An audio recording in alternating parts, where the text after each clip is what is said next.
On pourrait penser que les ordinateurs se limitent à certains composants, un clavier, un écran et une souris qui fonctionnent ensemble. Mais la magie de l'informatique réside dans un autre élément offrant une expérience unique. Découvrez les logiciels expliqués par Common Craft. Malheureusement, nous ne parlons pas la langue des ordinateurs. Nous avons besoin d'un traducteur, quelque chose qui comprend nos besoins et qui les explique à l'ordinateur. Ce traducteur s'appelle un logiciel et il rend les ordinateurs utiles. Prenons un exemple. À l'image d'une machine à écrire, un ordinateur sans logiciel ne peut rien faire.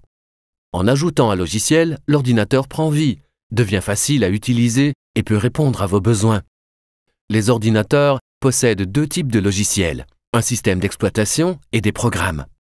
Si vous avez déjà utilisé un ordinateur, vous avez utilisé le système d'exploitation. Enregistrement des fichiers, utilisation d'une souris, résolution des problèmes. Le système d'exploitation effectue les tâches de base. Les systèmes d'exploitation sont livrés avec tous les nouveaux ordinateurs. Certains s'appellent Windows, d'autres Mac ou encore Linux. Mais le système d'exploitation ne répond pas à tous nos besoins. Pour les rendre plus utiles et personnalisés, nous pouvons ajouter des programmes.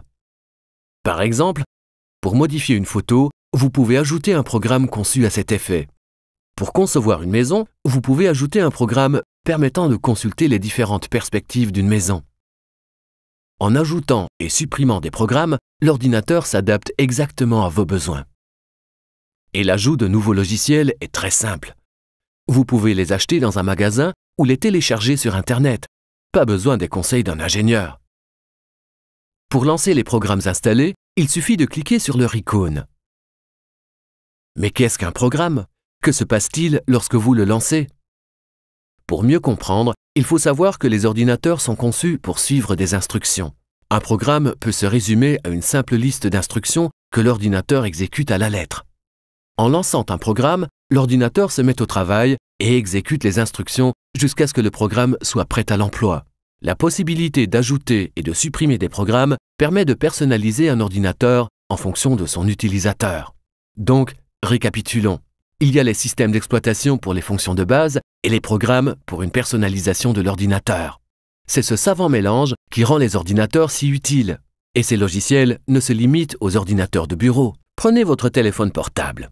Tout comme un ordinateur sans logiciel, il ne sert à rien et ne parle pas notre langue. Heureusement, les téléphones portables utilisent aussi des logiciels. Et il en est de même pour les appareils photo, les baladeurs audio et même nos voitures. Chaque jour, nous utilisons des logiciels qui rendent nos appareils électroniques si pratiques et utiles. La prochaine fois que vous utilisez un ordinateur ou un téléphone portable, pensez à vos logiciels qui traduisent vos besoins pour rendre les machines utiles.